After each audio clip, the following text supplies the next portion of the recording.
पुरुषार्थ कथा सुनो सुनो सिद्धार्थ कथा।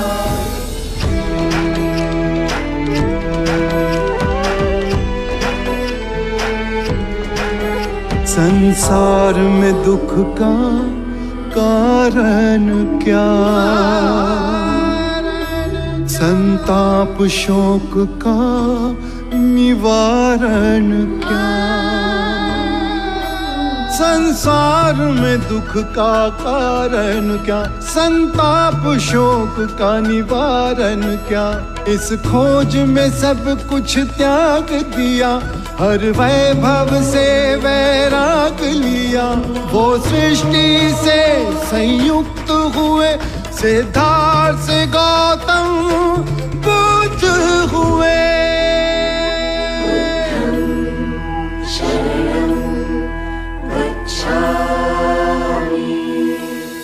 Gurú, Shelacharya empezó este pleito. En capítulos anteriores. Jamás insulté a Shukracharya. Solo le recordé las reglas de este lugar. Puedo ver más allá de los tiempos que nos cobijan. ¿Existirán conflictos entre padres e hijos? Los hermanos se volverán enemigos. ¿Por qué no te detienes cuando te ordeno que lo hagas? Yo me detuve desde hace tiempo. Tú no te detienes. Has ordenado a ese asesino y lo convertiste en un seguidor para ser monje tuyo. Así es.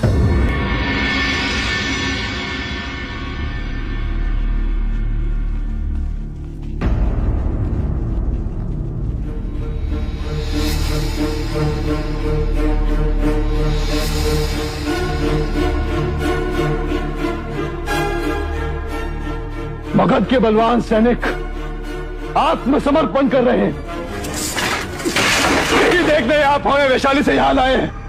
Vaishali से पराजय के पश्चात सेना का मनोबल गिर चुका था। मुझे लगा आपको देखकर विजय की पिपाशा इनके मन में पुनः जाग उठेगी, पर ये तो विपरीत हो गए। महाराज, इस आपातकाल में हमारे पराजित सैनिक बुद्ध और उनके भिक्षुओं से प्रभावित हो रहे हैं। अब वो शौर्य गाथा नहीं, अहिंसा के गीत गाने लगे। युद्ध करना क्षत्रिय धर्म है, और यदि हमारे सैनिक अपने धर्म से विमुख हुए तो मगध कभी वैशाली पर अपना ध्वज नहीं फहरा पाएगा। और मेरा चक्रवर्ती सम्राट बनने का सपना मिट्टी में मिल जाएगा, जिसके लिए मैंने अपने पिता महाराज बिंबिसार तक को नहीं छोड़ा। महाराज बिंबिसार को भी बुद्ध ने ही पथ भ्रष्ट किया था, तब भी मैंने आपको चिताया था। बुद्ध नाम की आंधी एक दिन समूचे मगध को तहस नहस कर देगी। मैं चक्रवर्ती सम्राट बनूंगा। इस धरती पर आधिपत्य तो बनेगा, परंतु आपके मगध के हृदय में केवल राज करेगा बुद्ध। मैं कोई मनगढ़ंत बात नहीं कर रहा। मगध के जन जन ने हमारे धर्म को छोड़कर बुद्ध के मुक्ति के मार्ग को स्वीकार कर लिया है। मुझे खेद के साथ कहना पड़ रहा है, हमारे कई ब्राह्मण भिक्षुक बन चुके हैं। हमारा धर्म संकट में है। समूचा मगध खंडित हो रहा है। वो बुद्ध जो शांति की मूर्ति बनकर बैठा है, इस विध्वंस का रचयिता है वो। मैं उस बुद्ध का शीश काट मगध की दीवार पे लटका दूंगा। यदि आपने बुद्ध को मारा तो समूचा मगध आपका शत्रु हो जाएगा। हर दिशा में आपके विरुद्ध आवाज उठने लगेगी। मगध के छोटे छोटे राज्य आपके विरुद्ध सर उठाने लगेंगे, और चक्रवर्ती सम्राट बनने का सपना आपका सदा सदा के लिए चूर हो जाएगा। चाहे जो भी हो जाए, पर बुद्ध को मैं ही मारूंगा। नहीं महाराज, यदि आप ऐसा करेंगे तो यह आपकी बहुत बड़ी भूल होगी। वो बुद्ध लोगों की आंखों के सामने पकवान बन जाएगा और आप एक राक्षस। मैं अजात शत्रु एक सन्यासी से हार जाऊं मुझे मार नहीं सकता। आपको चिंता करने की कोई आवश्यकता नहीं। उसका वध होगा, अवश्य होगा, वो भी आप करेंगे, परंतु इस तलवार से नहीं। तो फिर कैसे? जिस जनता की आंखों में वो भगवान बन गया है, उसी जनता की आंखों से गिराकर उस बुद्ध पे कलंक की ऐसी कालिख पोतीए कि वो जंगल चला जाए, फिर कभी वापस लौट कर ना आए। ऐसे में सांप भी मर जाएगा और लाठी भी नहीं टूटेगी। ये विरोध की आग तो हम आज ही लगा सकते हैं। नहीं, यदि एक भी उंगली हमारी ओर उठी तो मगध की जनता हमें क्षमा नहीं करेगी। अच्छा होगा बुद्ध के संघ के भीतर हमारा ही कोई व्यक्ति इस कार्य को करे। घर का भेदी घर को आग लगाता है, और ऐसा एक व्यक्ति है जिसने इस कार्य को अपने जीवन का ध्येय बना लिया है। बुद्ध का अपना भाई देवदत्त।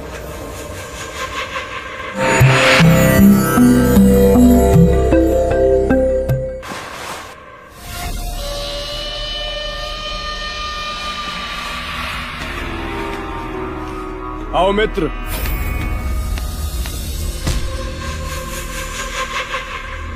जो अपने वचन से पलट जाए मैं उसे अपना मित्र नहीं मानता। यदि मेरी याद आई है तो इसमें भी अवश्य ही तुम्हारा कोई निहित स्वार्थ होगा। क्षमा करना मित्र, तुम्हें दिया वचन मैं पूरा न कर सका।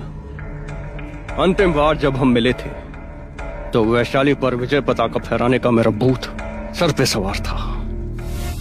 भूत तुम्हारे सर पे सवार था और उसका मूल्य चुकाया मैंने। कपिलवस्तु का सिंहासन सदा के लिए मुझसे छीन गया।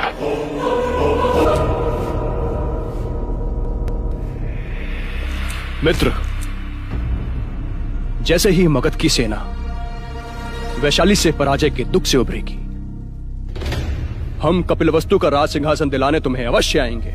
कोई आवश्यकता नहीं, अब इसकी कोई आवश्यकता नहीं है।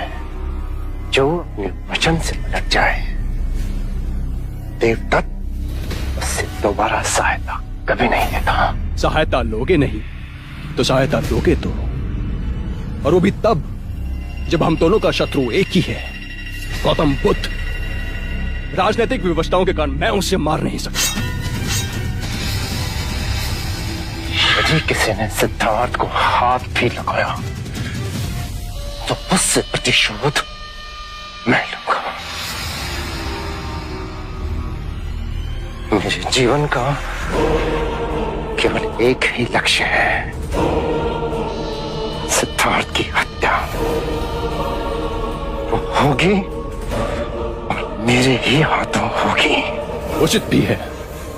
सिद्धार्थ का वध तुम ही करो, और उसका वध कैसे करना है इसकी योजना हमारे पास है। बस सिद्धार्थ से अपना प्रतिशोध मैं लूंगा, और वो भी अपने तरीके से। और उसके लिए मुझे किसी अजात शत्रु की कोई आवश्यकता नहीं।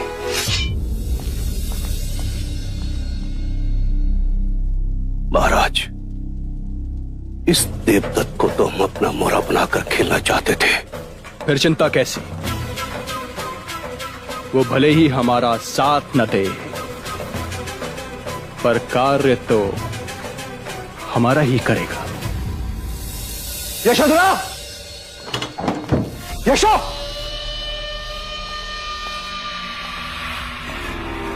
यशोधरा! यशो! यशो!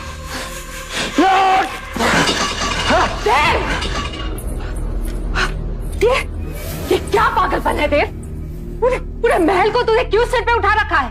पूरे महल में खोज लिया मैंने, यशोदा कहीं दिखाई नहीं दी। यशो तुझे महल में तो क्या, पूरे कपिल वस्तु में नहीं दिखेगी। कहाँ गई यशोधरा? नहीं बताऊंगी। मेरे धैर्य की परीक्षा मत लेना। मैं जानता हूं तुझे पता है यशोधरा का। बता दे मुझे।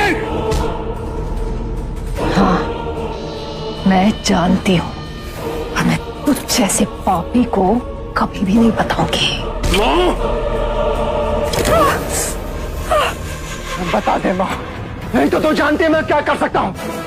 बता दे माँ।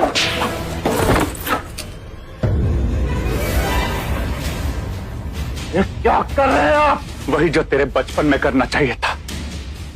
तेरी उद्दंडता इतनी बढ़ गई कि तूने अपनी माँ पे हाथ उठाया। उठाना पड़ा, उठाना पड़ा। जानते हुए भी ये बताने रही है कि यशोधरा कहाँ है। तू जानती नहीं माँ, यशोधरा के लिए मैं पूरे कपिल वस्तु को जला के खाक कर सकता हूं। खाक!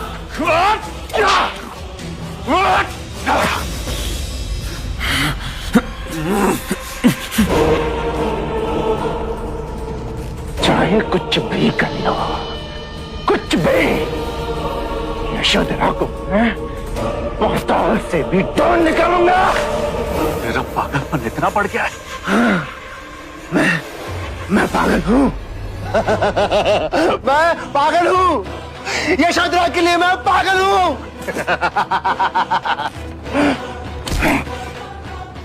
आखिरी बार कह रहा हूं, आखिरी बार ध्यान से सुनो। यशोधरा को मुझसे कोई नहीं छीन सकता, कोई नहीं छुपा सकता। और सिद्धार्थ को मुझसे कोई नहीं बचा सकता। कोई नहीं। देवदास! आर्या, आर्या क्या हो गया? कोई है? राज को बुलाओ। क्या हो गया आपको? नहीं मंगा, वैद्य नहीं। अब तो चिता की अग्नि में मुझे शांति मिलेगी। ये क्या कह रहे? ऐसा मत कहिए आर्या, ऐसा मत कहिए। जीवन जीने का क्या अर्थ? मतलब चाहे पुत्र अपने माता पिता पे हाथ उठा, हमसे अधिक और कोई दुर्भाग्यशाली नहीं होगा मंगला। हमारे पुराने कर्मों का दंड है ये आर्य। केवल एक ही चिंता कि हमारी यशो सुरक्षित पहुंचे। हाँ, चिंता ना करें, यशो सुरक्षित पहुंचेगी। प्रजापति के अच्छे कर्मों के कारण, उसकी करुणा के कारण हमारी यशो सुरक्षित पहुंचेगी। आप चिंता ना करें, आप बस ठीक हो जाइए। Ven rápido. O habrá una tragedia. Las personas golpean a Hisham.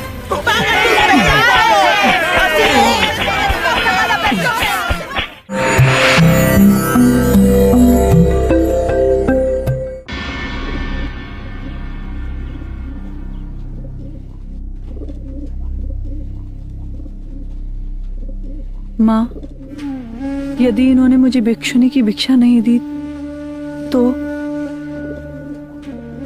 यशो, जो विश्वास तुझे कपिल वस्तु से यहाँ तक लाया है, उस विश्वास पर विश्वास रख।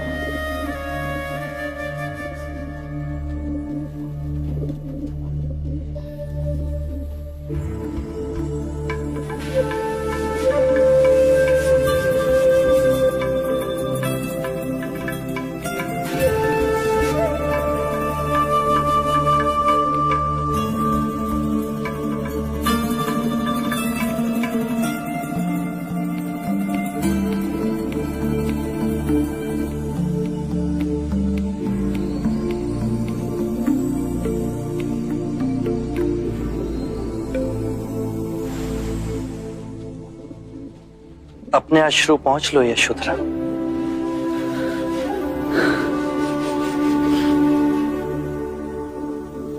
आपके देश को देखकर आंखें भर आई।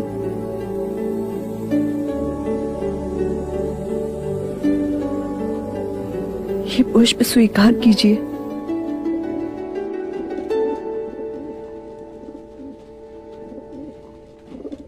ये पुष्प मुझे कौन दे रहा है?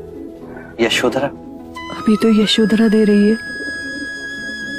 यदि आप चाहें तो एक भिक्षुनी की भेंट हो सकती है।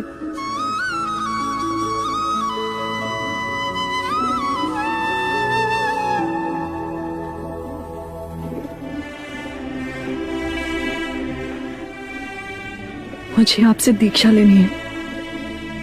दीक्षा ले तुम्हें परम शांति तभी उपलब्ध होगी जब तुम भूतकाल से विमुख होगी,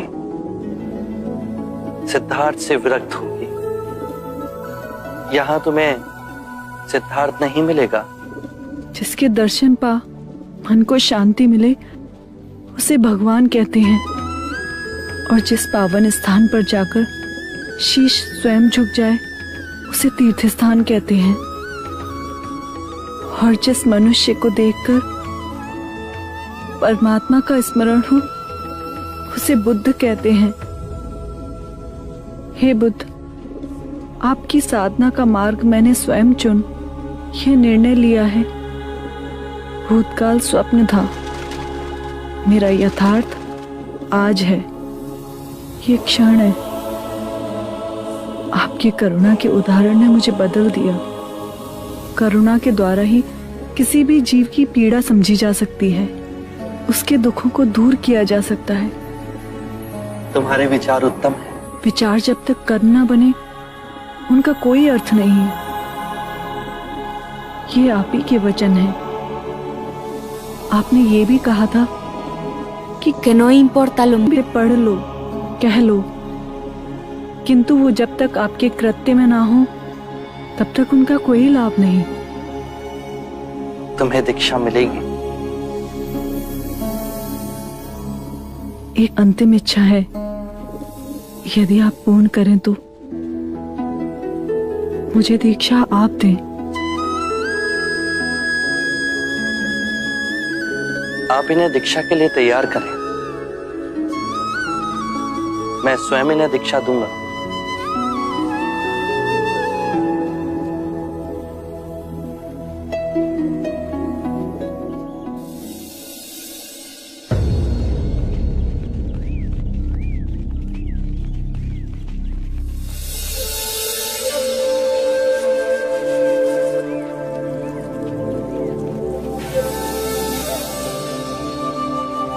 अरे अरे, संभाल के प्रकृति। तो वो वही भिक्षु है ना जिसे देखने के लिए तो यहाँ इतनी दूर तक पानी भरने आती है। पर प्रकृति, उस भिक्षु के प्रेम ने देख तेरी क्या हालत कर दी है। वो कोई साधारण भिक्षु नहीं, उनका नाम आनंद है। प्रकृति, तेरे आनंद यहीं आ रहे हैं। कृपया मुझे पानी पिलाएंगी? जी।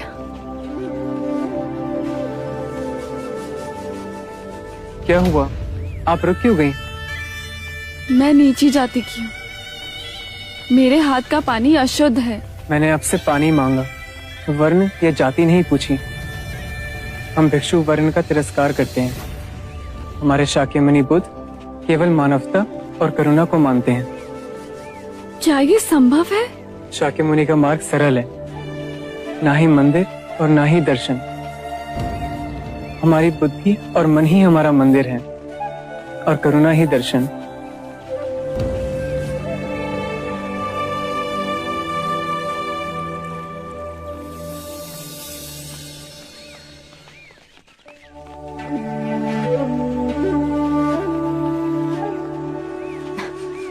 अरे बस खड़ी रह के निहारती रहेगी या जाके उससे बात भी करेगी? पर क्या बात करूं? बुद्धू, जाके उसे भोजन के लिए आमंत्रित कर। जा। सुनिए,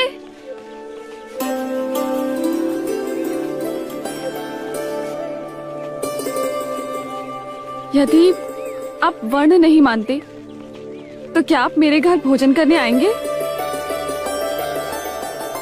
ठीक है, आज तुम्हारे घर से ही भिक्षा ग्रहण करूंगा।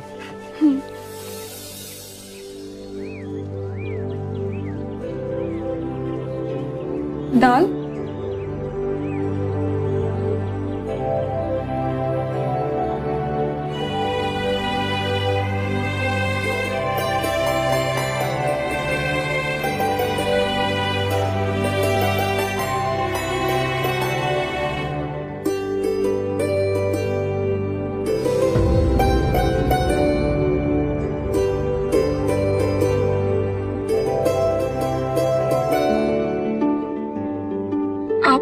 चले जाएंगे? हाँ। आपने मुक्ति के बारे में कहा, प्रेम के बारे में क्या कहेंगे? सब जीव परस्पर एक दूसरे से जुड़े हैं। भेदभाव प्रकृति ने नहीं, मानव ने बनाए हैं।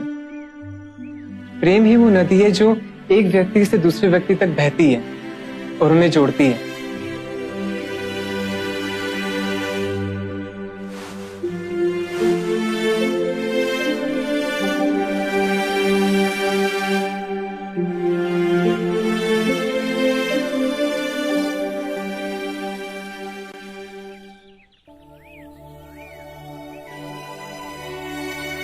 कब से देख रही हूँ, तुझे उस भिक्षु से लगाव तो नहीं हो गया ना?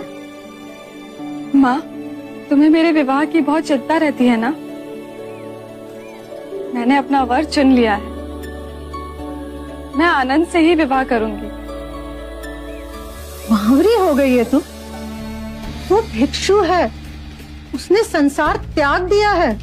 तो क्या हुआ? पुनः सांसारिक हो जाएंगे। ऐसा नहीं होता। तुम चाहो तो ऐसा हो सकता है माँ, ये संभव है। तुम जादू तो ना जानती हो ना? ऐसा कोई मंत्र फेरो कि वो मेरा हो जाए। ऐसा ना कर सको तो मेरा मरा मुंह देखो। प्रकृति, ये तो क्या कह रही है? ठीक है, तू ऐसा कर, उसे एक बार भोजन पे फिर बुला। मैं वशीकरण के दाने बना दूंगी, उसके भोजन में मिलाकर उसे खिला देना, और फिर जो मैं कहूं वही करना। अब फिर देखना, बुद्ध का वो भिक्षु सदा के लिए तेरा हो जाएगा।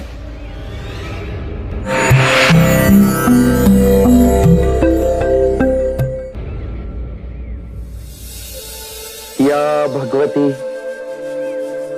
भिक्षाम देहि।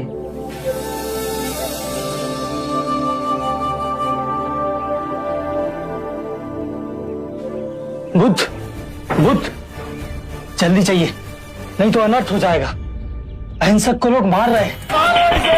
मारो, मारो, मारो, मारो, मारो इसको, मारो, मारो, उंगली मार।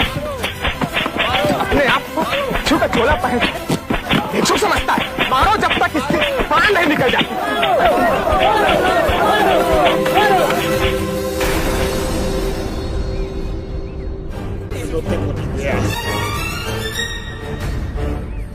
बुद्ध, क्यों इस हत्यारे अंगुलीमाल की रक्षा कर रहे हो?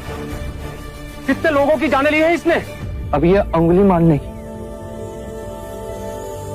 इसका नाम अहिंसक है। आप ही की तरह एक मानव। ऐसा आदमी कभी नहीं बदल सकता। सही बात, सही बात। ये बदल चुका है, बस आप सब इसे अपनी पुरानी दृष्टि से देख रहे हैं।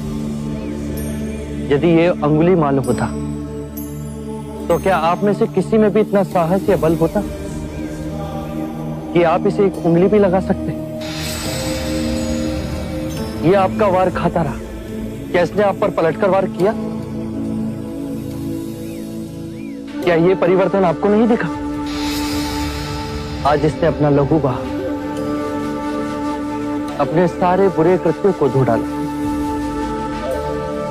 आपके प्रत्येक वार को प्रेम से स्वीकार किया, परंतु अपने मन में क्रोध और प्रतिशोध की भावना को नहीं जागने दिया। ये तो बदल गया, अब आप कब बदलोगे? ये परिवर्तन मैंने स्वयं देखा है बुद्धा। आप में से कौन ऐसा है जो दूसरों के दुख में दुखी हो, दूसरों की पीड़ा सहन ना हो तो उसे हर प्रकार की सहायता करे? ये इस भिक्षु ने किया है। पिछले सप्ताह एक व्यापारी अपनी पत्नी को लेकर जा रहा था। उसकी पत्नी प्रसव पीड़ा में व्याकुल थी। मैं भी दौड़ी दौड़ी गई थी। बस पुत्री, थोड़ी देर और, तुम साहस मत छोड़ना। बस थोड़ा सब्र कर।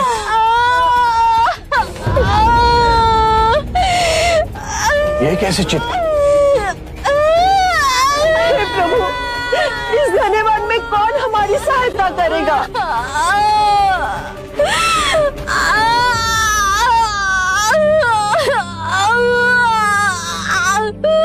क्या हुआ बहन? इस स्त्री को प्रसव पीड़ा उठी और इस घनेवन में हम कुछ भी नहीं कर पा रहे। कब तक ये कष्ट भोगेगी? कहीं इसके और इसके बच्चे के प्राण न चले जाए। ऐसा नहीं होगा, मैं स्वयं अपने गुरु के पास जाऊंगा, वो अवश्य मार्ग बताएंगे। शीघ्र ही आइए। व्यथित हो अहिंसक मेरे समक्ष आए और मेरे पैरों में गिरकर रोने लगा। शक्यमुनि, एक स्त्री गहन प्रसव पीड़ा में, उन्हें कुछ हो गया तो आप ही कुछ ऐसा मार्ग बताइए जिससे मैं उन दोनों की रक्षा कर सकूं। दौड़ के जाओ और उससे कहो, बहन, जिस दिन से मेरा जन्म हुआ है मैंने जानबूझकर किसी भी प्राणी को कष्ट नहीं पहुंचाया, हानि नहीं पहुंचाई। मेरे सत्कर्म तुम्हारा सुरक्षा कवच बने, आपकी और आपके शिशु की रक्षा करें। ये तो झूठ होगा प्रभु। सत्य तो ये है कि मैंने आज तक बहुत से प्राणियों को कष्ट पहुंचाया है। अगर मैंने ऐसा कहा तो वो माता और शिशु तुरंत ही प्राण त्याग देंगे। तो तुरंत जाओ और स्त्री से कहो कि जिस दिन से मेरा धर्म में पुनर्जन्म हुआ है उस दिन से मैंने किसी भी प्राणी को कष्ट नहीं पहुंचाया, हानि नहीं पहुंचाई। मेरे सत्कर्म आपका सुरक्षा कवच बने और आपकी और आपके शिशु की रक्षा करें। मेरे निम्न सत्कर्म उन्हें बचा लेंगे? अवश्य। ये तुम्हारी अपनी कमाई है, या तो इसे तुम स्वयं के लिए बचा के रखो या किसी पराये के लिए त्याग कर दो। अपने कमाए सत्कर्म को किसी पराये पर न्योछावर करने के लिए अहिंसक ने एक क्षण नहीं सोचा। धीरज, हे भगवान, सहायता कर हमारी। थोड़ी देर और बच्चा। बस पुत्री, हो गया। बहन, जिस क्षण से मैं भिक्षु बना उसके पश्चात मैंने कोई ऐसे कर्म नहीं किए जिससे कोई प्राणी को हानि पहुंचे या कोई कष्ट पहुंचे। मेरे सत्कर्म आपके लिए सुरक्षा कवच बने, आप दोनों की रक्षा करें।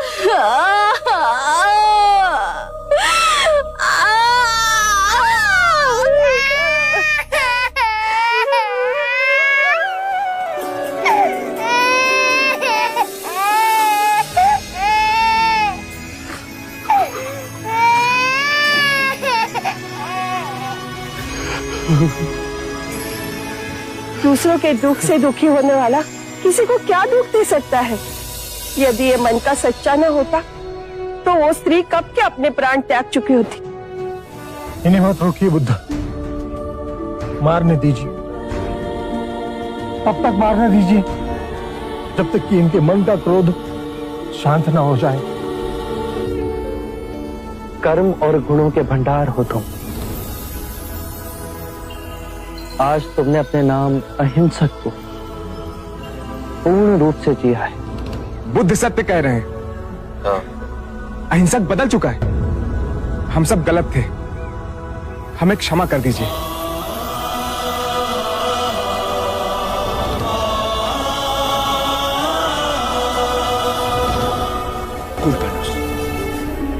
Al volver, Ya podrás casarte y podrán tener hijos.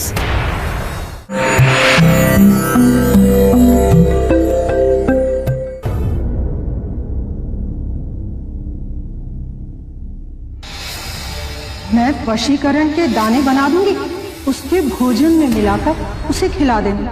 Buddha का वो भिक्षु सदा के लिए तेरा हो जाए। दाल बहुत स्वादिष्ट बनी है ना? और लीजिए। अब आप इसे अपना ही घर समझिए। प्रकृति को बहुत अच्छा लगेगा। और वैसे भी उसका मन तो पूरा दिन आपके पास ही होता है।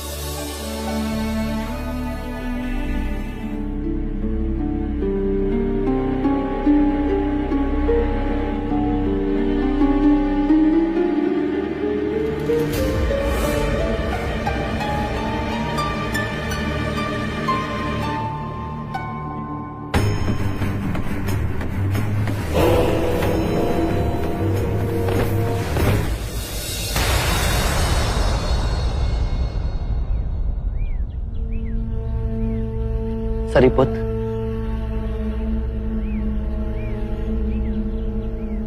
आज भोजन के लिए आनंद प्रकृति के घर गया था, अभी तक लौटा नहीं। नहीं आया? मैं स्वयं जाके देखता हूं।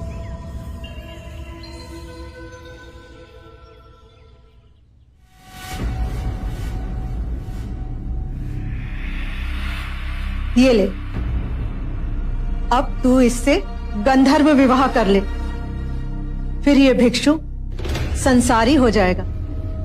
और जल्दी कर, मेरे वशीकरण के दानों का प्रभाव रहते तू ये विवाह कर ले।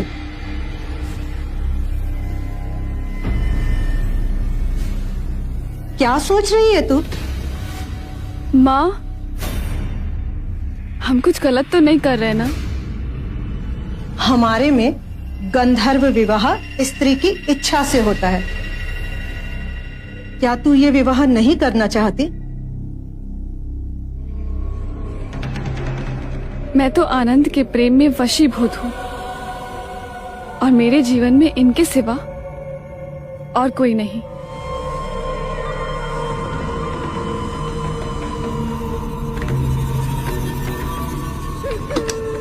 मन तो दे ही दिया है, अब मेरे तन पर भी केवल आपका अधिकार है।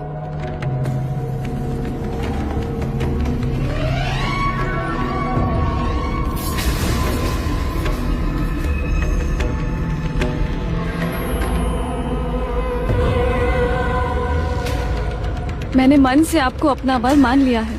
अब हम गंधर्व विवाह कर सदा के लिए एक हो जाएंगे।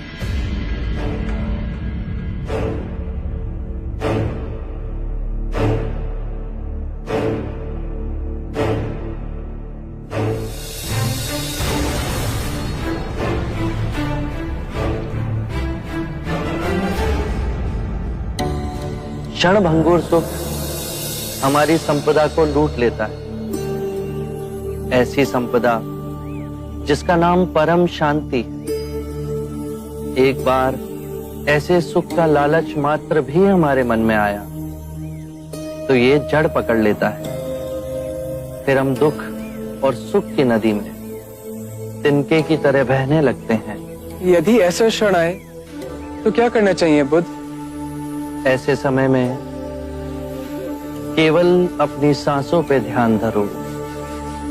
धीरे धीरे अपनी सांस अंदर लो, शांति से भर जाओ और फिर धीरे धीरे अपनी सांसों को छोड़ो परम शांति से।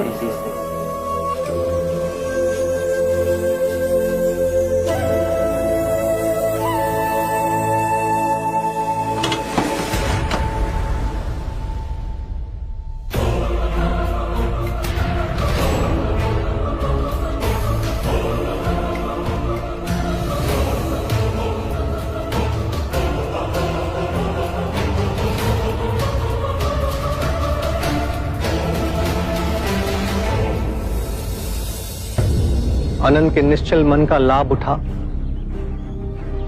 इन दोनों मां बेटियों ने उनके साथ छल किया। प्रकृति, तुम आनंद से बहुत प्रेम करती हो ना? अपने प्राणों से भी अधिक। ऐसी क्या विशेषता है आनंद की जिसने तुम्हें इतना मोहित किया? सब कुछ। उनकी आंखें, उनकी नाक, उनके होठ, उनकी चाल, उनकी वाणी, सब कुछ। मैं उन्हें हर रूप में प्रेम करती हूँ। आनंद में रूप और गुण तो हैं ही, किसी को भी रिझा सकते हैं। क्या तुमने उसका प्रेम से भरा हृदय देखा?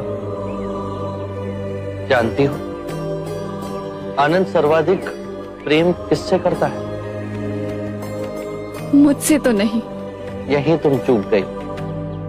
आनंद तुमसे भी प्रेम करता है, परंतु उसके प्रेम की व्याख्या वो नहीं जो तुम समझती हो। आनंद स्वतंत्र है, मुक्त है। उसका प्रेम बहुत गहरा है। वो समस्त मानव जाति से प्रेम करता है और ये चेष्टा करता है कि समस्त मानव उस प्रेम के मार्ग पर चल सकें। उसका प्रेम उसे जलाता या दुखाता नहीं है, जिस तरह तुम्हारा प्रेम तुम्हें जलाता है। यदि तुम आनंद से सच्चा प्रेम करती हो तो तुम समझोगी, उसके प्रेम में कभी बाधक नहीं बनोगी, अपितु उसके प्रेम को ऊंचाइयों तक ले जाने की चेष्टा करोगी।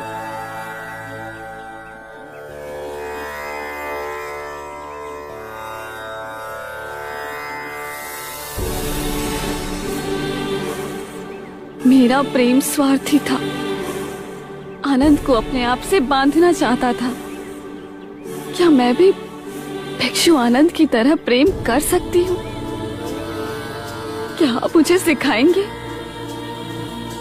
ऐसा प्रेम जो निस्वार्थ हो, आनंद के मेघ की तरह सब पे बरसे?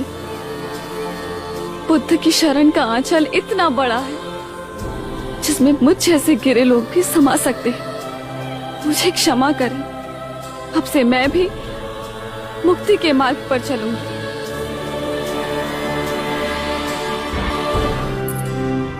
Al volver,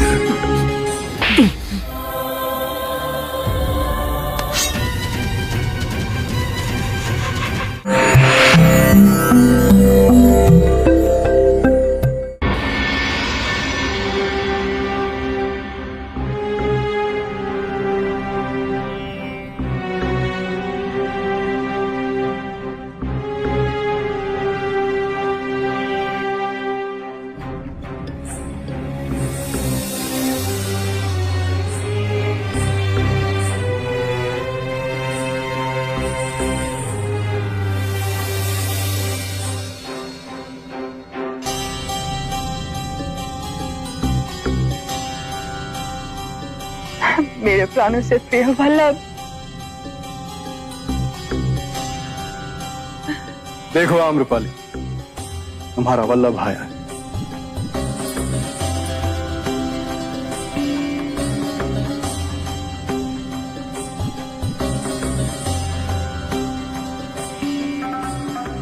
वैशाली का परम शत्रु, आपकी लहू का प्यासा अजात शत्रु है। क्यों छल रहे हो मुझे? तुम वल्लभ नहीं मगर नरेश अजात शत्रु, मेरी वैशाली के घातक शत्रु। पहचान तो मैंने भी तुम्हें तभी लिया था कि तुम देवी आम्रा नहीं आम्रपाली हो, मेरी सबसे बड़ी शत्रु। किंतु भाग्य का खेल तो देखो, मेरी बलि को आतुर हाथ अब मेरे रक्षक बन गए। तुम्हारे प्रेम ने मुझे मेरे मस्तिष्क से मुक्त कर मेरे हृदय का स्वामी बना दिया है। मैंने तुम्हें अपना हृदय दिया, पर पहचानने में देर कर दी। ये कैसे धर्म संकट में ला छोड़ा है मुझे। मेरे सर पर मृत्यु मंडरा रही है, फिर भी मैं तुम्हें लेने आया हूं।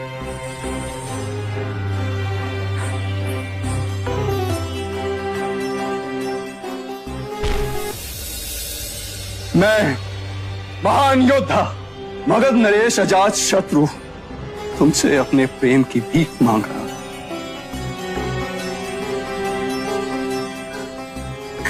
कह दो कि तुम्हें मुझसे प्रेम। महाराज, महाराज श्री विजय वैशाली की सैनिका को ढूंढते हुए यहाँ आ गए। तुम जाओ यहाँ से, जाओ तुम यहाँ से।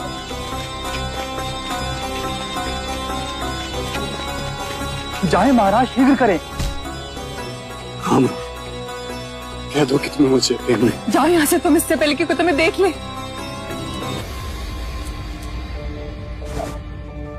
आप इस प्रकार देवी अवनपाली के कक्ष में प्रवेश नहीं कर सकते।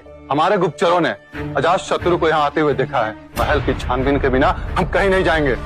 मैं अम्रपाली, वैशाली की नगरवधु। अगर मेरी आज्ञा के बिना आप मेरे कक्ष में आए तो सोच लीजिए, यदि अजात शत्रु आपको यहाँ ना मिला तो आप जो दंड भोगेंगे। इस समय हम आपके बात को मान लेते हैं, पर अजात शत्रु यहीं कहीं छुपा है।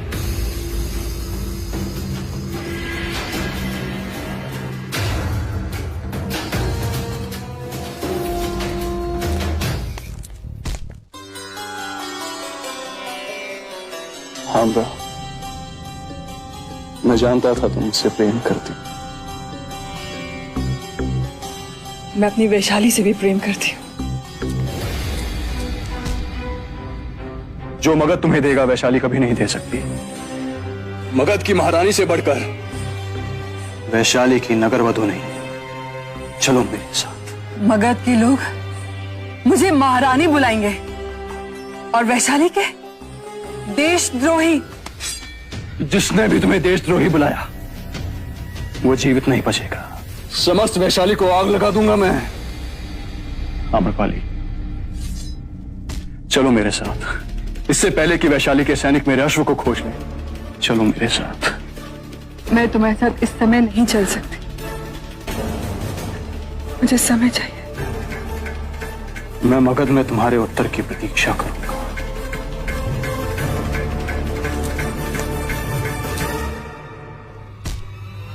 किंतु ज्ञात रहे कि जब मुझे तुमसे घृणा थी तब मैंने वैशाली पर आक्रमण किया। कहीं अब ऐसा ना हो कि तुम्हारा प्रेम मुझे वैशाली पर फिर आक्रमण करने को विवश न कर दे।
आरंभ हो गई निर्वाण प्रथा, सुनो सुनो ये बुद्ध कथा। करुणा से ही हम दूसरे जीव की पीड़ा समझ सकते हैं, उसका दुख दूर कर सकते हैं। हम कितनी भी पुण्य की बातें पढ़ लें, कह लें, जब तक वो आपके अपने कृत्य ना बन जाए तब तक कोई लाभ नहीं।